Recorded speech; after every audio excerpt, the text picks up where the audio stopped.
I think you're coming out already. I'd like to introduce to you our guests for today's Wisdom of Experience spot.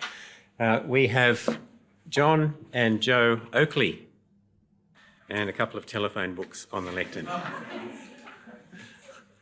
John and Joe, you were at SMBC in 1985 for the year. How did that come about?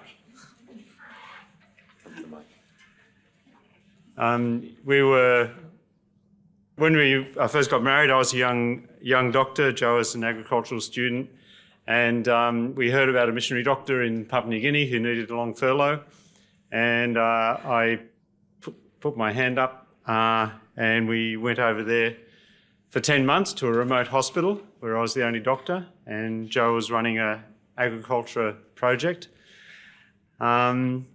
That made us realise we needed more training in our vocations, but to have a good ministry of the church, we really needed Bible training. So after finishing our vocational training, we really wanted to do a year here to get that foundation. Yeah. So a year at SMBC, who was the principal at the time? Ray Wheeler was filling in as principal that year, before David Cook. Right, before he had a common room. Ray Wheeler has a common room named after him Yes, now. that's Yes, right. Yes. that's right, yes. It had a different name in those days. It did. So after your year at SMBC, what next? Okay, so we went back to Runganay Hospital. Is there a slide up there? Yeah. So Runganay is in the western province of Papua New Guinea. It's was then very remote. It was very hard to get to, and as often the only doctor, I had to do everything that needed doing. So it was a lot of the people there, very poor, subsistence hunter-gatherers with lots of severe health problems. We were very busy looking after them with just very basic health care. But even with the most basic of health services, you could still help them a lot and save many lives. For Papua New Guineans, sickness is a spiritual experience. In the animistic Melanesian worldview, the physical world is run by, it is spirits in physical form. And so when you get sick, it's mediated by the spirit world. And they're looking for spiritual answers to sickness as well as medical care. So it's a great opportunity to share the gospel with them, to read God's word, pray with them. I would try and do some of that on my ward round when I had time, but we also had a pastor who would come and spend more time sitting with people. So we found out that many people became Christians through the health work, not only what we were doing at the hospital, but we were training community health workers who went out to remote villages to provide health services and also to work with the growing young church to help strengthen the church. So we were able to have a kind of integrated medical and spiritual ministry. Joe, you went to PNG, to Runganay, without a work permit and without a defined role. How did that work for you? Oh, that's a great privilege. You can do what you want. No. I did give a lot of flexibility, though, because I didn't have to meet government expectations. There were just always gaps, both in the hospital, but in the missionary community and the local church. But it also gave me opportunity to just sit alongside people. So it's a very relationship-oriented culture, and that's something we had such a steep learning curve. But getting things done was not their priority, but sitting and talking was. It makes it difficult to run a hospital that runs on time and training school that runs on time. We had to work with that. But in terms of developing credibility at sitting and talking, and it means being available when they're sitting and talking. So learning the times of day that fit. And because we were there over a long period of time, we were there for a lot of important life events, like when a child dies, or a funeral, or a wedding, or tribal warfare, or we went through all of those. They saw us making mistakes. We were with them when they made mistakes. They saw our struggles. They saw when God didn't heal us and we had to come back to Australia. They saw us questioning, all of those kind of things. We walked alongside them in that. How long were you there, Joe? Yeah, so we went there full-time in 86 until 99, and since then we've been backwards and forwards with different things. And you particularly had input with female students while John was relating more to community health workers? I did work with because we had the training school, so there were young girls there who were also very good babysitters. And so I worked with them, but with the local church too, as we got to, started teaching Sunday school, that led to training of Sunday school teachers for the whole of the North Fly, training women leaders for all the villages in the district too, teaching in the Bible school, those kind of things. Whose babies did they sit on? We had two girls who were born during our time in Papua New Guinea, and that was also a learning experience too, because they saw our girls growing up. But when our second daughter was born, it just silence. And they said, "Oh, sorry, Dr. John. Daughters were not valued." We had two of them.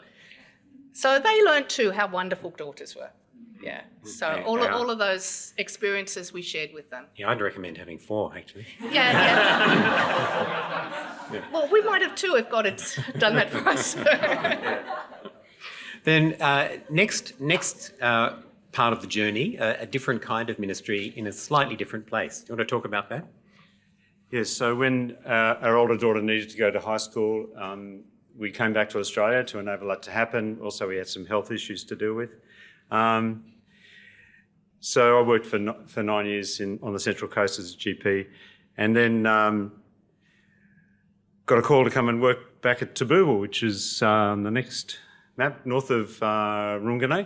I was able to get a job employed by a mining company, but serving the local people, and it gave me opportunity too to support the doctors who were then working at Runganay. And also we were both very involved in the local church. I was often able to preach and also run some preaching training for local preachers. Langham related? Yeah, so using Langham material. Mm. And you, Joe, again, different. Well, again, the friend the Papua New Guinea health worker who invited us to come said, "Oh, John, he's going to be busy at the hospital. Joe, this is what we want you to do in terms of involvement in the local church and training." Everything we did was focused on training. So equipping local Papua New Guineans, both in the health work, but particularly in discipling and leading within the church. And, in the hard times, we just kept thinking back, what are we leaving behind? God pulls us out of here now. What do we leave? It's not the new dormitory for the students. It's what's in the lives of people. And in more recent years, John has been doing a lot of travelling in very remote places in Papua New Guinea, coming across these health workers that we trained maybe 40 years prior, and they're still working faithfully in really difficult situations. And those health workers are the foundations of the church in those places. They're often the only educated person, maybe there's a teacher. They're the ones that do the preaching. They're the ones that sit alongside people when they're dying.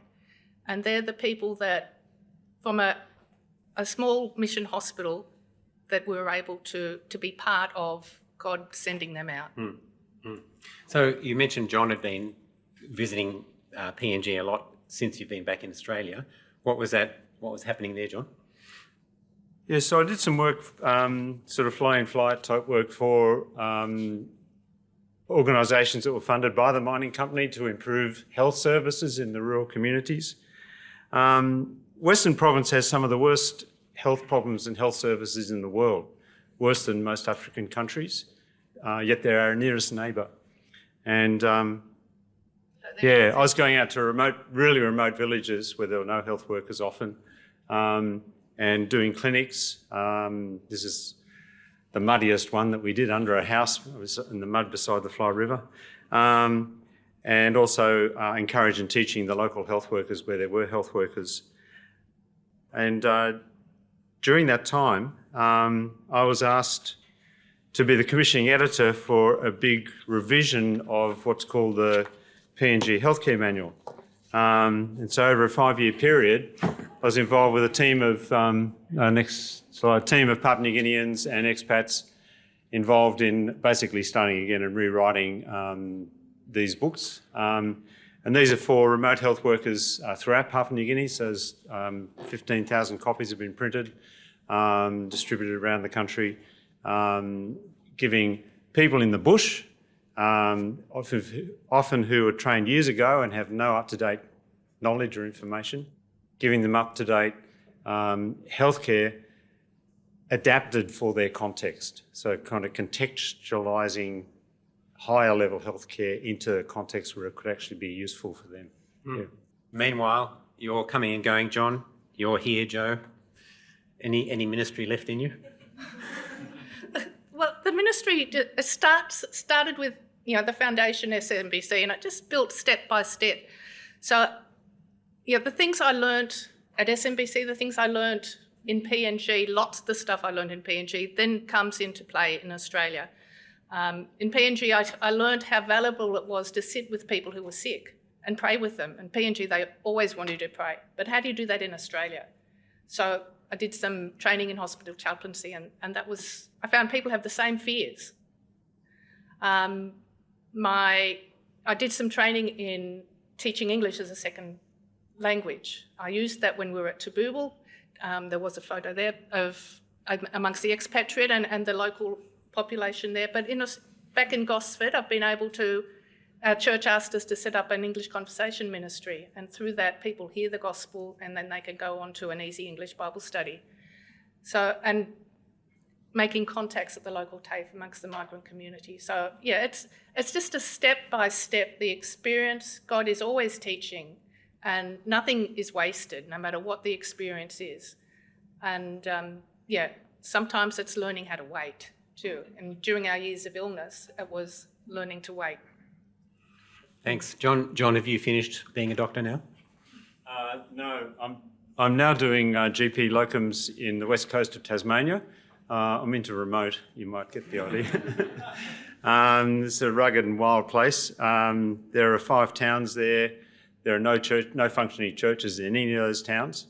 And that's a common problem around Tasmania, rural towns lacking the witness of the gospel. There are a few small home groups in 3 of those towns have a small home group that meets.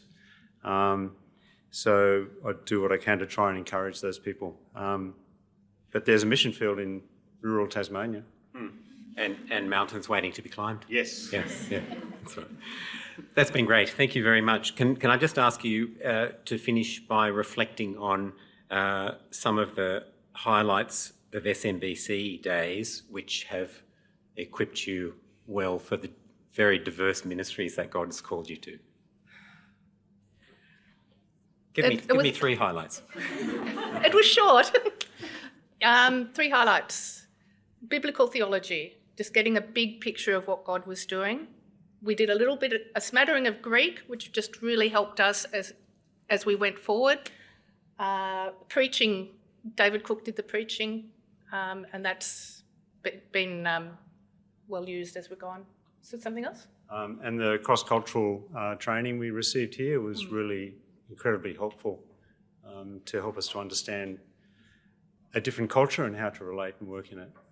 And as Anthony said, the friendships.